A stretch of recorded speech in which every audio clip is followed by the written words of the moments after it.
And good evening. Welcome to another episode of This is Revolution Podcast. I am your host, Jason Miles. If you're new to the channel, thank you for coming through and checking us out. Don't forget to hit like and subscribe. Also, TIR news, if you haven't seen it yet, Jean Bajlan has a new piece in Sublation magazine titled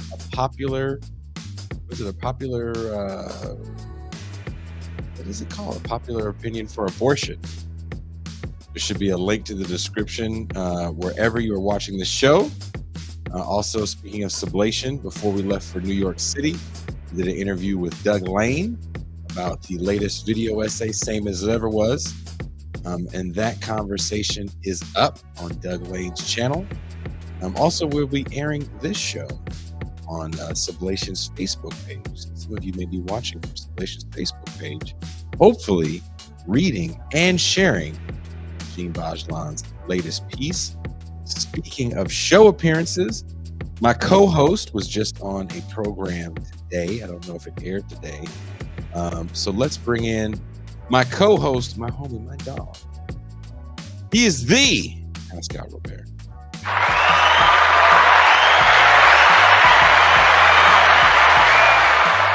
Peace and greetings to the chat. Peace and greetings to the audience. Peace and greetings, Jason Miles. A popular struggle. I don't know why. I was thinking Popular Front. It was trying when I was picking your episode up from yesterday. Yeah. By the way, the Mama Hour went well yesterday. It was very good. I saw a little bit of it as I was stuck in horrible LA traffic. I hope you enjoyed what you watched. I did. I got to hang out with Bertram Cooper. Oh, I'd like to hear about that. We can talk about that one. But I was on Kyle Kalinske and Crystal Ball's podcast today. They interviewed me for an hour. The link will be up on Saturday. They should be having me up on Saturday, so they're going to be doing editing. But it was a really good episode. They asked a lot about politics, our show, what our position is in terms of working within the Democratic Party, where they ask general questions about where I see politics today and, what is Revolution's position. And I talked a lot about how we view the politics of America within the context of the 50-plus year counter-revolution. There's some really good general kind of questions about how we view the political moment. And it was really good, man. They were very friendly. They were very nice. I appreciated appearing on their program. They both volunteered to come on and be guests at any time. Oh, interesting. Yeah, we're in an interesting political moment, man. I was talking with Bertram about this yesterday, and there's a new. I'll tell you about it off air. There's a new person that's going to be helping us out with some video stuff, so I'm very excited about that. I'll tell you about this young brother off air. I didn't get a chance to talk to you today. Like I would like to. have. But it was kind of eye-opening, hanging out with Burgess and being in that scene of these. I wouldn't necessarily call them right-wingers now. These people that were fans of like Tim Pool and Project Veritas. I think we're in this era of kayfabe, as they say in wrestling, where everyone knows everything is fake. I mean, you've mentioned it before. No one trusts politicians. A lot of people. That's just a legitimacy in certain government institutions, right? And there's also kind of a distrust of corporate America as well. And people are looking for truth tellers, and we're in this era of kind of anti-hero truth tellers that a lot of people feel are bipartisan in their reporting. Like Tim Pool saying that he reads two types of news and then decides what the truth is. These two types of news, as if there's all these sites like the Washington Examiner and Jacobin are writing the same pieces, like they're very different sites by their very nature. So there's no way that this person can read the same story in multiple places like that and then decipher what the truth is. It's just silly to think that way. But even looking at someone like Joe Rogan, who also has this kind of approach to the world where they don't necessarily have a political ideology that they stand behind. They kind of stand behind the idea of being kind of bipartisan and constantly looking for a capital T truth. So it's really an interesting moment, especially when we think about political figures, because there's still a narrative built around they let us down. I saw I think you told me he was one of your favorite journalists, Elie Mystal. Elie Mystal? No, how are you joking me? No, not one of my favorite journalists at all. That is a joke, everyone. I'm totally messing with you guys. That is not at all what Pascal said. But he tweeted out something today along the lines of like, basically along the lines of like the Democratic Party is letting us down. The leadership is letting us down. And it makes me feel as if people have to look to these quote unquote elected leaders as the harbingers of truth, almost. Like, this is, I talked about it in the idea of needing a hero in that video essay. We don't need another hero. Like, Joe Biden was never going to be FDR. He's never been anything but who he is, right? Right. Barack Obama was never JFK in blackface. But yet they were marketed as such in various periods of times. Yeah, and people need these heroes, because when you get let down by the idea of Bill Clinton not being as perfect as you assumed he was, or by the idea of Obama not being Martin Luther King as president, someone has to be your leader. So that kind of, for me personally, that's the political moment that I feel that we, and in fear as well, feel that we're in right now. I don't know if you feel the same way.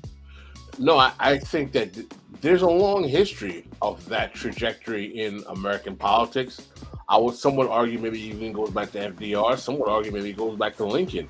That this need to have a kind of salvational figure, be traditionally a man, traditionally a kind of patriarchal figure, to be the one to lead us out of this kind of morass that we're in, a kind of great man theory of history. And there is a lot of that. I mean, some would argue that maybe it comes out of like the Abrahamic tradition of the the kind of looking for the prophet to be messianic figures, etc. So things. Would you agree though? And I'm working on a piece that I'm going to be submitting to Sublation about this. But would you agree though that these people in this moment, and I kind of I've been comparing it to wrestling. And I know you're not a big wrestling guy, but humor me for a moment. I still know you know who these people are. When wrestling had this moment where there was this thing called the Montreal screw job, where a certain wrestler named Bret Hart feels that he was screwed out of his title, right? And it's silly to think of it like that, because you're given the title, You're picked as the guy that's going to be the face of the league, whatever you want to call it, the franchise, because you're the guy that sells the tickets, right? You put the butts in the seats, and because of that, you get kind of awarded with this title, but it's titular. You didn't really earn it. I mean, you earned it in the sense that you worked, but you didn't beat up a bunch of people and then earn it. You're given it. And after that moment, we lead into what's called the Attitude Era, where wrestling kind of becomes less about guys' ability to really work and wrestle in the ring, and it's more about characters. Hulk Hogan becomes a quote unquote bad guy with dye their facial hair black, and The Rock, and you get Stone Cold Steve Austin, drinking beer. Triple H, yeah. Andy Williams says like some Triple H shit. Like, yeah, that like it just moves in a different direction, and then you get Vince McMahon becoming the character that we now see with who Donald Trump later became. Remember, Donald Trump never really was a villain. He thought he was more like a Gatsby character, rich guy. Right. And he just never he never really got into New York high society. He never got the love from that New York high society that he wanted. Watch old interviews with him on Letterman in the early to mid 80s, where he's real shy and coy about him being the billionaire. He wasn't a billionaire bad boy, so to speak. Right? Even watch him in movies like Home Alone. That's Vince McMahon that shows him that this rich guy, leader of the evil empire, is going to be the character that puts him over the top. So in a moment where the ratings for WWE were dropping, Vince McMahon becomes the head villain, and there's kind of just despicable characters within what he's trying to do. And then you later see Donald Trump start to pick up this idea of being the boss and the bad guy. That's all Vince McMahon. That's all his relationship with Vince McMahon. And actually is a thing that takes him over the top. And thinking about that kind of transformation for even a person like Trump, and he takes that all the way to the freaking White House. Reality show TV star becomes president.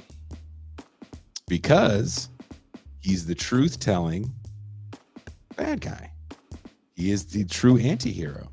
He's going to tell it like it is, even if you don't like it.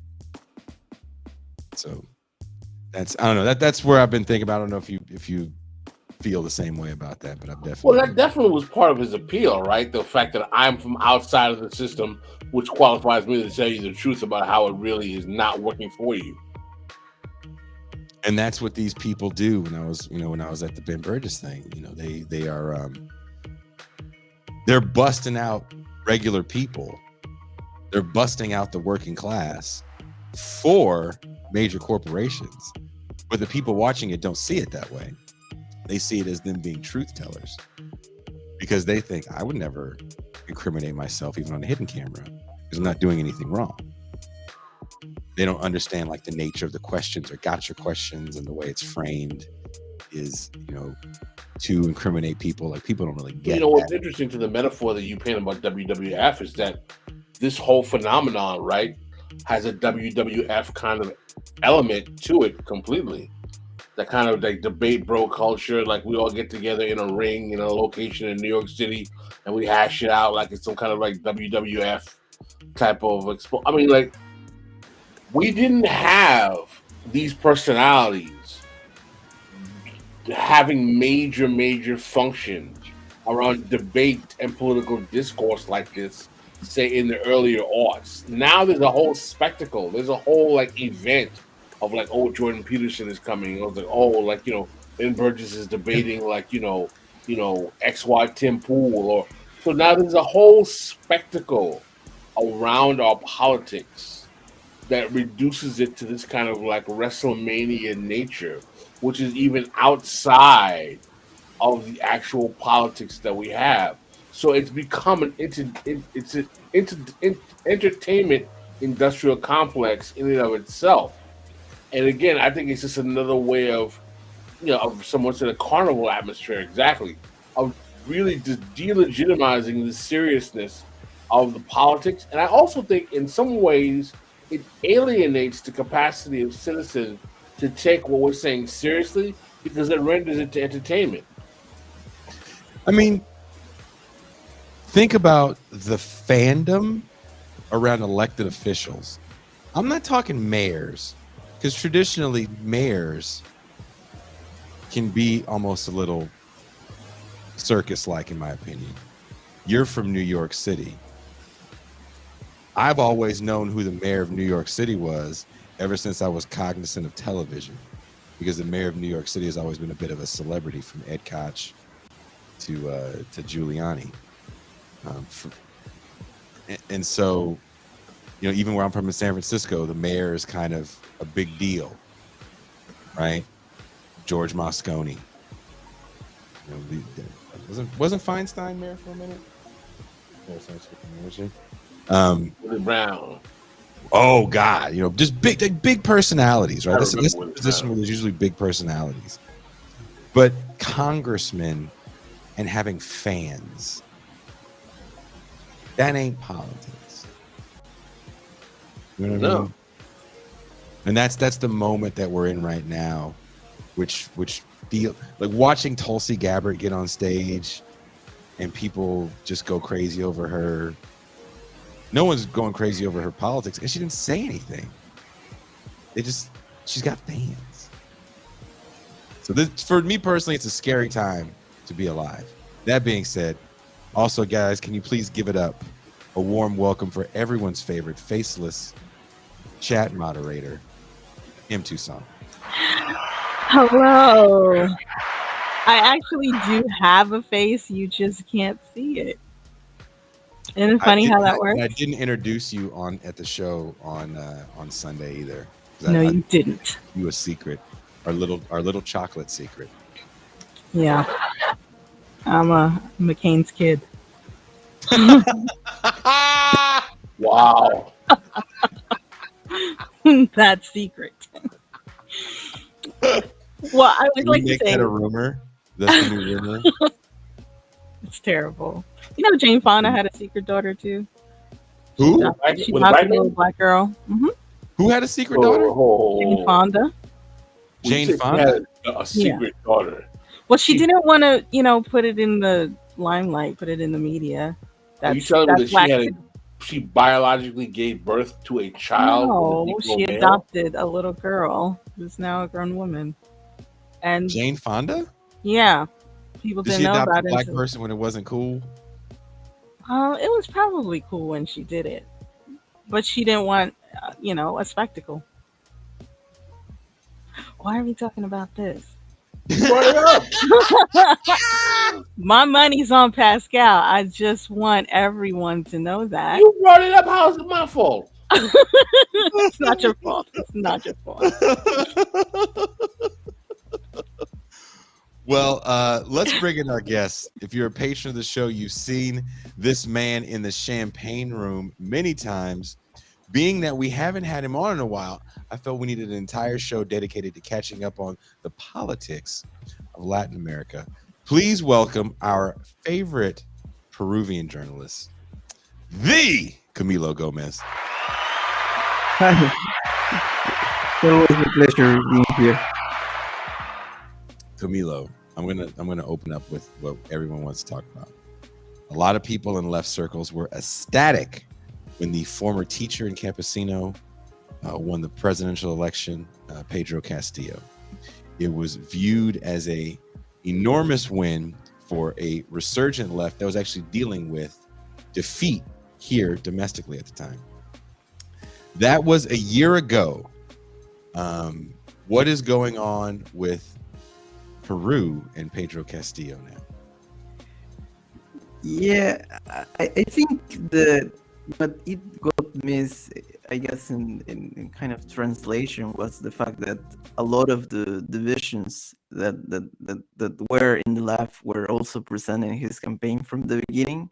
So his party has divided, and now today exactly, he has resigned from his party. So in some ways, like the specter of possibilities is remains very big, because who is going to back him, and it's difficult to explain. But I feel in many ways like something probably that was the biggest difference with Keiko Fujimori is that he was seen as the anti-establishment, and in the country most affected by the pandemic in Latin America, like it was something really relevant, because like the bad management that the country had led to a high fatality. So he was also more pro-vaccine, which the the rival campaign of Keiko Fujimori was kind of more skeptic, like more right wingers have been generally. So the I guess the success of the government have been the vaccination process, which has been relatively very functional. Um, well, sometimes like when one says Latin American standards are sometimes low in vaccination, actually like Latin America has vaccinated the majority of its population. So even by among countries that have vaccinated a lot of population, like Peru has done well. But a lot of problems have been plagued his administration, because a lot of the ministers he has named have been indicted either of corruption, of incompetence. So his government has been a lot of chaos, and I think in part has to do that he built himself as the anti-establishment candidate, and in many ways he was, but by putting like anybody like without experience just because he knew them, it didn't mean that the state was going to work functionally. Also, that the fact that the opposition has been relentless, and it didn't even want to acknowledge the results of the election, and the press is much more against him. I think that in other countries in Latin America, where sometimes the press could lean more to the right, but here is more of basically all mainstream media, with the exception of one newspaper, leans to the right. So it's basically a combination of mistakes in part of his administration, his party being very inconsistent and many times voting with the right wing bloc, but also on the fact that there is a press that seems like focused on trying to oust him of office rather than to inform what's going on. Do you want to follow up, Pascal? Yes. How organized is the left in terms of addressing some of these inconsistencies in terms of the actual grassroots? Are there grassroots mobilizations that are able to kind of ring him in when he deviates as an administration? How organized are the left? Is the left in these spaces? Well, isn't he kind of a counter to his party in a lot of situations politically? Yes, and that wasn't even his party. So the issues, he was a union leader of one of the alternative teachers unions, because he's a teacher. So uh, in that sense, even like he's an outsider, because the main teachers union also kind of sees with him with distrust. So the he tried to create his own party, but in the context of the pandemic, he wasn't able to get the signatures to do the inscription. So like Peru Libre, which was a regional party, like it was a left wing party, but it's mostly regional. It was in the center of Peru. Uh, it put him as candidate, basically, like as an invited candidate. And many argue that like, they weren't expecting like him to win, just to have some seats on Congress, and it happened because the regional governor of Huancayo, which is a region in the center of Peru, in Junin, the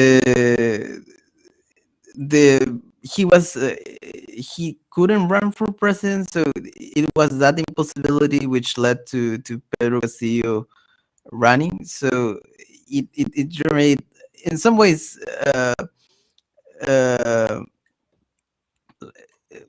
it is curious because in some ways kind of mirrors the Vladimir Cerrón, which was the candidate, was supposed to be the candidate, because he also appeared like kind of an inspiring figure in the sense he was a doctor, and he had been doing some efforts kind of community health, and Castillo, like that was kind of relatable, but with the time it became kind of, unpopular. And Castillo, like, well, people knew him vaguely as a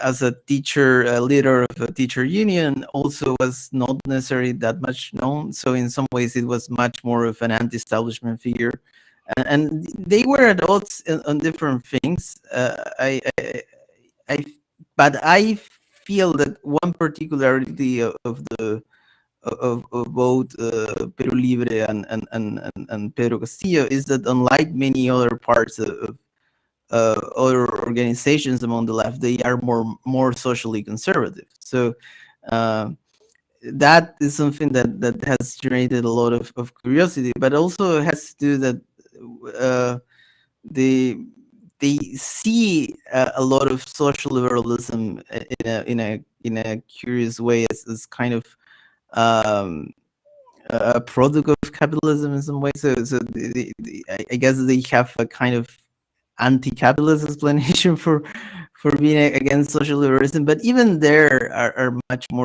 divergent. I think some of the younger members of the organization are much more supportive, but I guess it's more of an age kind of gap in some ways.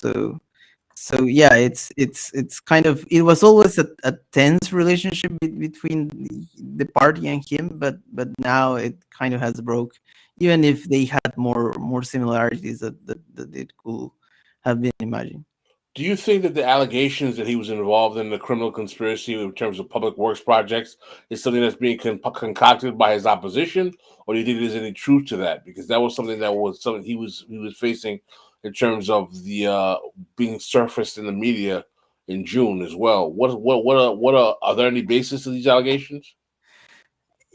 Yes, I think there are bases of the allegations, but I feel like it's repeating like what happened with Lula, which is kind of a forced indictment. So it basically in Brazil, Sergio Moro like forced the kind of all the legal system to indict um, uh, uh, Lula. So I think in many ways it's kind of like the investigation in theory should follow, but all basically are making a pre-statement. So I think there are indications of corruption in his government, even if him not personally, like of several people very close to him, like his presidential advisor, as well as a former minister are currently under investigation. But the issue is that obviously the press that is aligned with the right wing opposition and the right wing opposition itself are trying to already kind of indict him even before the kind of judicial process has been done.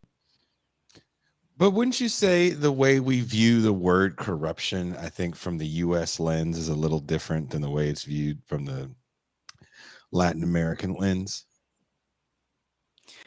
Yeah, I think there is a Peruvian political scientist which is called Farid Kahati, who has a theory that is that corruption is more perceived in moments of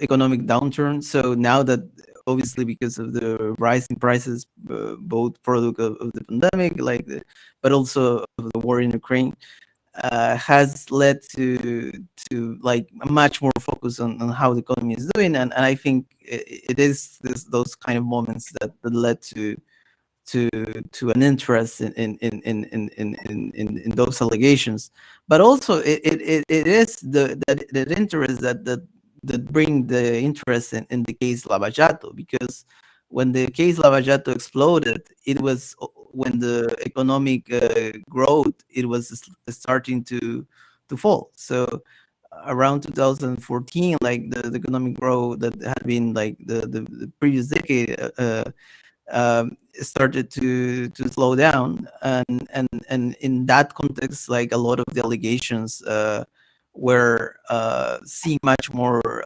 interesting to a lot of the public that wanted to relate the situation, even if not always completely accurate, but the economic downturn with corruption. I don't know if you ever read the Alpha Bunga Bunga guy's book, The End of History, but they have a great chapter on corruption, because I think one of them, Alex Hakuli, lives in Brazil, and there's actually a really great analysis I felt they had on this idea of corruption. But the political world in which we live in is always a world where, you know, the government is always going to be working in unison with private business, and there's always going to be some sort of corruption in these relationships. Um, some countries, I think, look at it a little different, like you're talking about with Brazil and Lava Jato, uh, where I forget how many hundreds of people got indicted. Because no one ever talks, everyone always talks about Lula, but there was a lot of people, especially from the Workers' Party, that were indicted during that time. Yeah, it did involve Fujimori. Like Keiko Fujimori is currently investigated for receiving money from Lava Jato. So Jesus. I think it is kind of horseshoe theory, but it was a construction company that tried to influence people in several countries. So like in some places, it kind of worked where with the candidates they feel could win the elections.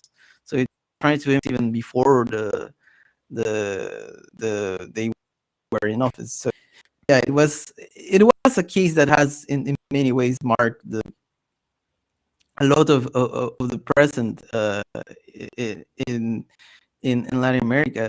I feel that the issue with corruption, I feel it is quite curious because it has been tried to be made a case that particularly now that it's coming like the some Chinese companies, but it has happened with different kind of corporations from different origins. There have been like a lot of corruption allegations against Swiss firms, for example, like which people don't associate necessarily Switzerland with corruption, but a lot of their mines are actually the most polluting ones in in the region. So it is curious that.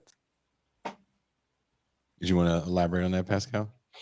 No, I mean, believe me, man. As someone who has family that comes from, the global South, I'm beyond aware of how charges and allegations of corruption can be used against popular figures to try to delegitimize their attempts to work for the proletarian masses or the people as well. But at the same time, I'm also aware that there are certain ways in which figures from these parts of the world can use the let's say the charismatic leadership role to engage in more extra normative governing styles that may be questionable in nature as well. So, I mean, I'm going to leave it up to Camilo to really kind of legitimize the veracity of these allegations. But at the same time, we do know that like Brazil is a perfect example of how the neoliberals and the corporatists were trying to use these leverage these allegations of corruptions to delegitimize the left government, which is something that is very, very common. So I definitely understand the sensitivity to these charges without a doubt. But at the same time, what exactly are there? And then back to my question: are there forces to the left of Camilo that are trying to keep him in check. You mean Castillo? Castillo, excuse me, Castillo. Because no one's to the left of Camilo. I'm sorry, Castillo. Yeah, I think it is curious, no, because a lot of people even question whether Pedro Castillo is on the left, but because a lot of his views and a lot of issues are all over the place. But I think something that is curious was that this week there was a massive protest of different kind of small organizations, but it was really large compared to the protests that have going in the from the position that is more organized, that has support of the media. Even they print large advertisements from their protests in the newspapers. So one will think that protests that are well funded, had a lot of monetary support behind it, like will be able to have a massive support, but they haven't. And these protests that are more than pro Castillo are calling for against Congress. So the Congress, because it's led by the opposition, the right wing opposition,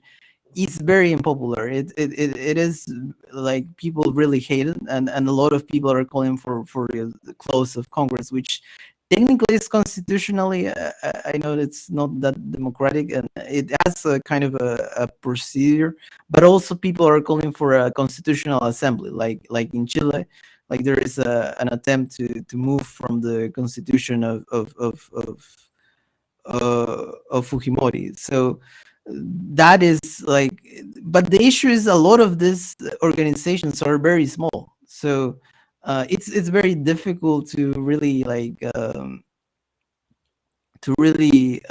perceive what is kind of their goal, because one thing that it has been also clear is that in rural parts of Peru that there is kind of an opposition to the right, but it's less, I guess, organized, which is probably what defined the election, which is the support, particularly in the rural south, where the left is stronger.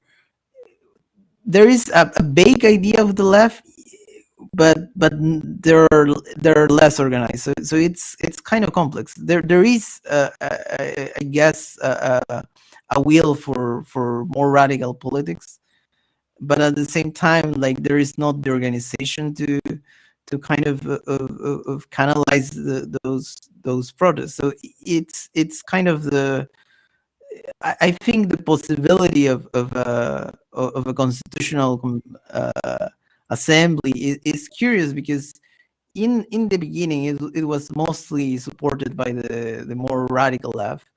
But I think at this point, because the right wing Congress wants to do a lot of reforms, it could be even supported by more liberal or more centrist or even more apolitical people in general, because they will prefer someone else rather than Congress doing reforms in the Constitution.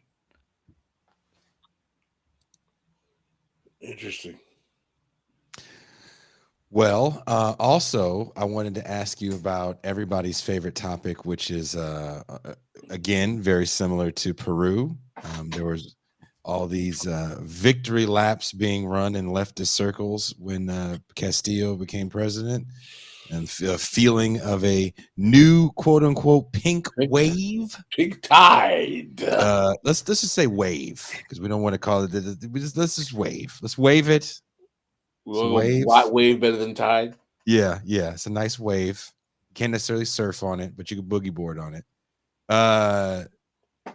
Colombia has a leftist leader, a self-proclaimed leftist leader, that definitely has a vice president that is apparently personal friends with the Jamu Baraka, correct? That is correct. I told you we could try to get a Jamu on to discuss.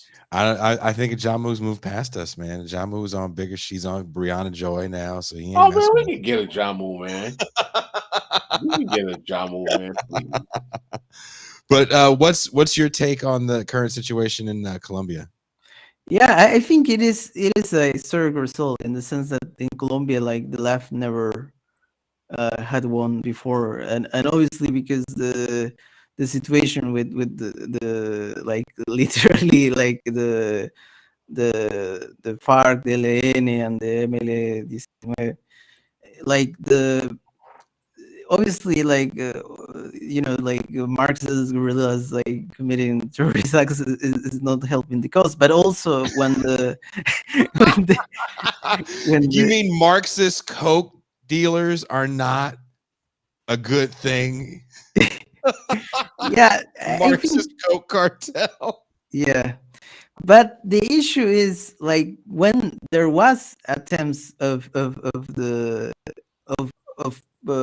candidates from the democratic left, like that tried to run for election and like follow the democratic process, they were actually killed, and many times by the paramilitary, like which has its tie with the state, as the Truth Commission seems to be indicating.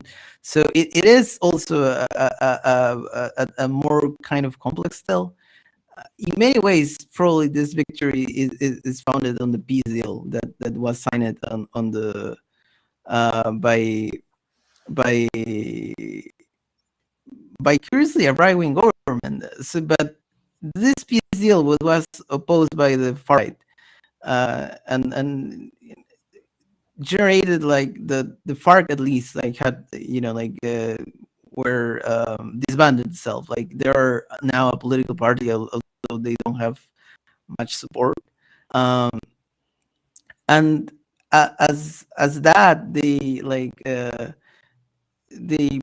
probably like that fear of terrorism, like that has been used in many parts of Latin America, and try to tie it to the left. It kind of fade in many ways, even if the in also the right wing media was trying to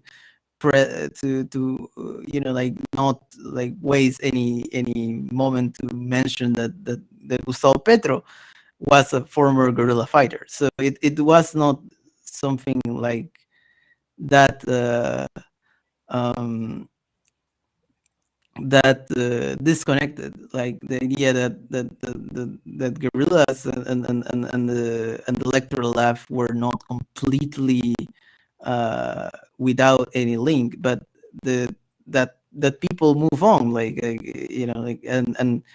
and the issue, I think, also, which is very interesting, was the Francia Marquez, which was the vice presidential candidate. So Gustavo Petro had already been a congressman, had already been a mayor of Bogota, which is the capital and largest city of Colombia. But Francia Marquez really surprised many people, because even if she was a well-known activist, like many people were thinking that she was going to have less support, and in the presidential primaries she garnered a lot of votes, and that second to Gustavo Petro, and then in the she was the vice presidential candidate of Gustavo Petro in the general elections.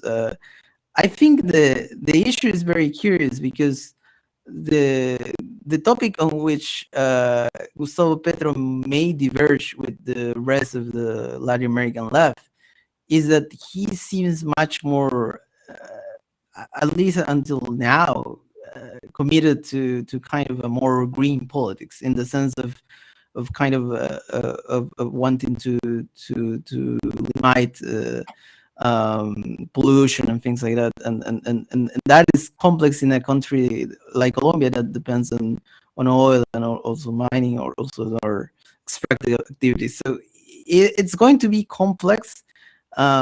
Also, some people will have think that he coming from the guerrilla movement will have more divergent position on social issues, but he is, I will say, a fairly progressive politician on social issues, which is also interesting. I think in many ways it is kind of surprising. Like the candidate that passed in the second round recognized very quickly his defeat. Unlike in Peru, like Keiko didn't want to concede defeat, Mhm. and there seems to be a mood in Colombia to move on, and in some ways, uh, Gustavo Petro and the left are part of that, moving on from the situation of violence to kind of the hope of development. Well, then how does that then work then? Because we talk about this often here. When you have a right wing that's so kind of embedded, right? Not just in government, but also within the military and in the paramilitary militias. What is the strategy? Are you going to try to kind of corral these guys in, or is it to try to include them into the system? To be honest, that's a good question. I don't think the left really has done that much of a job. In Chile, I will say the left is even more organized than in other countries. Mhm. And as far as I know, like, they are having actually problems with the police because they are not supporting Boric, and they are kind of like, they don't like him. Like, and it's complex. The military, I think it depends on the country, and in Colombia, it's kind of particularly right wing, and actually that's the part of the reason, like, they were recruited by by literary mercenary organizations, because in other countries some part of the military have been more left leaning, Mhm. although not much, but at least factions. So the particularly in the Cold War era or the post Cold War era, like, some still had the Cold War mentality, so they will prefer kind of hiring people that have fought against guerrillas, right, than people that might have some sympathy to them. So that's actually the reason why Colombians have been uh,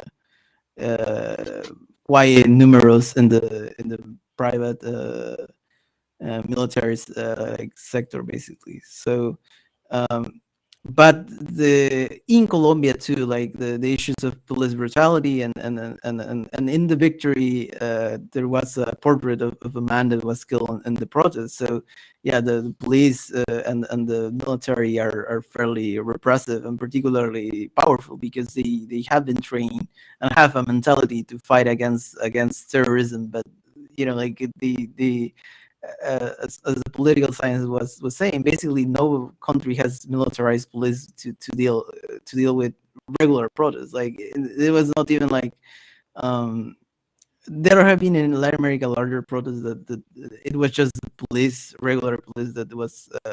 But in Colombia, it's basically the militarized police that deals with protests, which leads to a much violent repression than in our context. How much leeway is Gustavo Petro going to have to really ameliorate the condition of the country? According to reports, Colombia is considered to be the most unequal country in Latin America. A third of its population lives below the poverty line. And we know that such a reactionary history, with the right being in bed with the U.S., the State Department, American intelligence agencies, it's going to be ripe for not only a Biden administration that has demonstrated so much hostility to Latin and South American leftist projects to try to undermine this achievement. How much leeway is President Petro going to have to be able to implement any kind of materialist agenda outside of this kind of green kind of discourse to redistribute wealth in a way that's going to benefit the majority of the people? Yeah, that's an interesting question. I think he has more support. I think Colombia, what Colombia do has other countries don't have, is kind of a liberal wing of politics, which I guess is slightly larger, and some of them have backed him even from the beginning, more or less. Um, so I suppose in some ways more moderate forces could try to maybe support him on some issues. I think it's going to be curious, because even Uribe, which is kind of this icon of the far right, before the far right was kind of there was a global far right, there was Uribe, which in many ways was kind of the entire opposition to Petro also was very quick on accept the results. And I think it has to do that, like, mm, in some ways also, I feel, and this could tie to other topics, that the business class has seen the price and instability in like it happens in Ecuador and Peru, like where there is much more instability. So I think at least part of the business class is going to try to, at least at the beginning, give him the benefit of the doubt. But it's true that some of the more radical projects, which I guess it have to do much more with the issue of environmentalism rather than, I mean, he wants to raise taxes, but it's not as radical as some like expropriations. He's not talking about like what I guess Venezuela like is the most radical example. But I think, like many politicians, he's going to have a lot of difficulties. But the difference between him and others is that he has been both a congressman and a major, so he has much more experience, and in that sense, he has an advantage. You brought up Venezuela, and I know you're trying to use it as an example. Real quick, because I also, before we go up, I'm hoping, and I don't know if we will be able to get into. I want to talk about Ecuador, but we might have to do that for the bonus champagne room. Post, I almost said Castro. Oh God, post Chavez. What is your take on the Maduro government? Yeah, it's curious because it's liberalizing a lot of the economy. So a lot of the press is covering that there is business are back and things like that. Mhm. And actually, some Venezuelans that live in Peru have returned to Venezuela. So I guess there's part of the story is correct. But also, like if one follows the news at the border, there are a lot of Venezuelans trying to cross the United States. So I guess I am not sure if the path has been directly, let's go from wherever we were in Latin America to Venezuela. It's not as it was painted. Then let's try to go to the U.S. But yeah, a lot of the migrant caravans are now led by Venezuelans, and sometimes they are the majority number, which is kind of curious because, like, obviously Venezuela is much further away from the U.S. than Central American countries, where it was generally in the past a larger share. So it seems that the economy isn't doing as good as curiously the press has been pointed out. But at the same time, like the the the possibility of particular normalization of commerce with the West could lead to kind of their main sector was obviously petroleum, like to be back, like and that could lead to a relative prosperity in if there is really, if the sector goes back, like it's at one point Venezuela was the wealthiest country in Latin America. It was fairly unequal, but it by on general terms, uh, because of the price of oil, it kind of had at least it was less extreme, the kind of poverty that with time it kind of appear. I mean, it's interesting because we were talking about corruption earlier, and when talking about Venezuela, I always see in a lot of, I don't watch every single left show that talks about Venezuela, but you always hear about the U.S. sanctions, and that's definitely a problem to govern when you have sanctions that hard. But there also, were some serious problems when you talk about corruption as far as who was getting elected to certain positions, if they had even experience in certain government positions. And definitely there's been problems with the way Maduro handled inflation. But what I'm even hearing from people that I actually know that live around here in Venezuela, is that the economy is doing better, and they were even taking U.S. dollars, like that's what they were paying for things, and it was dollars, so it was doing better, but it was just really a lot more expensive. Have you been hearing something similar to that? Yeah, so basically the economy in Venezuela has been dollarized, but in an informal way. So because of the inflation, they had been used dollars, but also that has generated like a situation which makes change very difficult. So uh, I feel that one of the elements central in the corruption in Venezuela has been the military, which also in that case, like when Hugo Chavez was able to defeat kind of the coup, he also bring with him like the military, but the military wanted to get into the contracts and all of this. So the military, like some argue that the reason why the military don't want to give up on Maduro is because they are already very deep down into the kind of corruption scandals, because like they have been a They're central part integrated of. into the system. I mean, I Yeah. think, but I would say, and this is from my kind of small knowledge of Venezuela, a lot of it coming from Rupert's book. Wouldn't you say that Chavez's whole program was to truly integrate the military into kind of everyday society and into the government, which of course worked out for him when there was the attempted coup in 2003? Or do you see that it's just problematic all the way around, like we were saying earlier, when it comes to the corruption? It's curious because when he was the issue and the difference with him and others is that he come from the military, so there were people that when the coup happened like supported him, like on the troops, although some of them like with the time like kind of part ways with him. But the I think the Bolivarian project, by name it as Bolivar, it had a much more um, kind of military reference and relevance. So I think in that sense, it kind of was very central, and I think it's like even like the Chinese military trains in Venezuela, like because like the the military has a very low is very well trained and has a lot of equipment.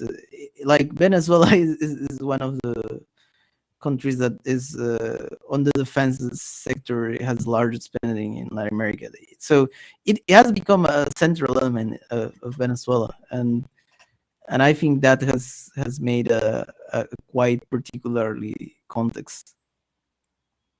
Is that I mean, Pascal, do you think that's a good strategy for a left movement to actually integrate with It's a the good way military if you and want to try make sure you can neutralize your opposition. I mean, it's good in that way.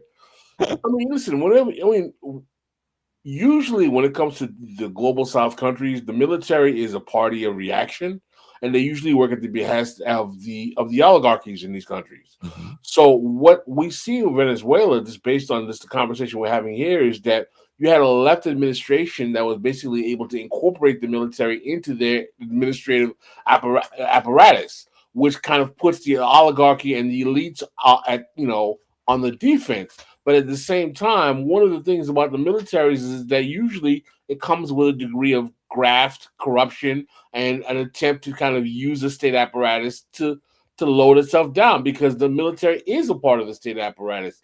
So it's no question that it's a double-edged sword. I'm not a big fan of necessarily having to depend on the military for a left political project, but as a means of neutralizing oligarchical opposition or from the capitalist power structure, it's definitely the best quiver, arrow you can have in your quiver.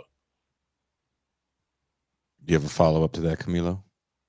No, I think the curious thing in Peru, like the before Castillo, I suppose the only kind of left wing government in quotes was the government of a revolutionary government of the armed forces, which did the agrarian reform, and it was a military government. So I feel it kind of diverges from country to country, because in some countries like the army is more left leaning, in others, so it diverged. But yeah, I think that sometimes when it comes from soldiers in the base, some of them are slightly more left leaning, but as we have seen in Bolivia, sometimes that's not the case. And also, like, when the leadership remains being fairly right wing, it's kind of difficult to kind of challenge that. So it is a very kind of complicated process, and every country has its own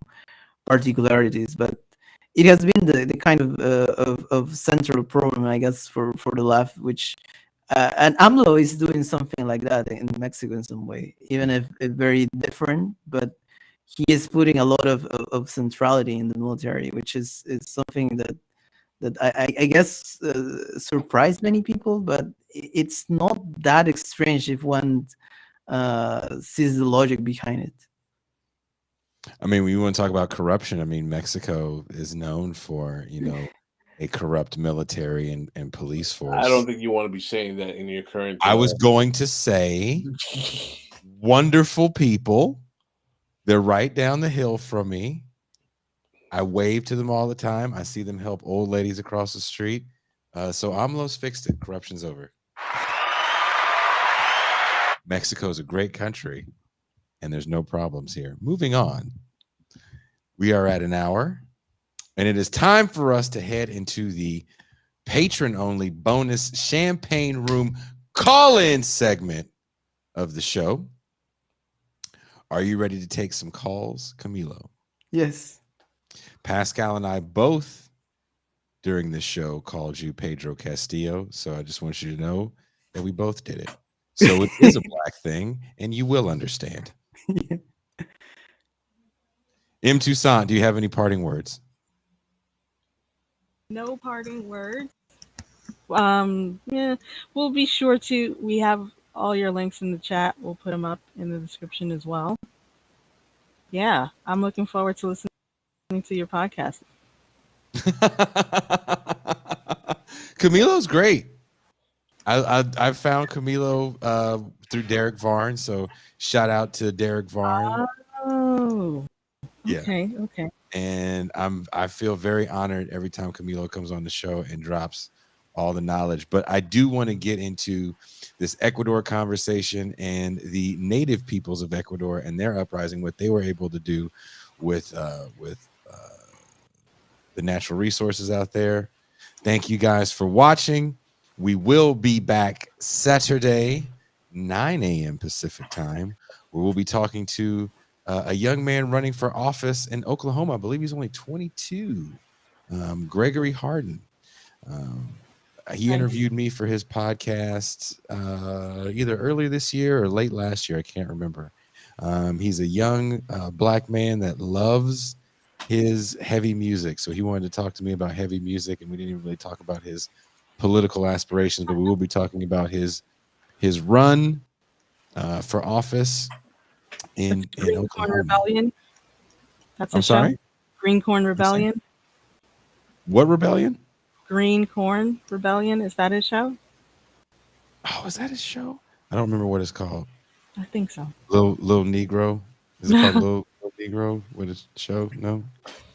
He's probably watching this. He's gonna get mad at me. I'm gonna get a message from him. That's okay. He knew he was short. And on that note, we are out. Out.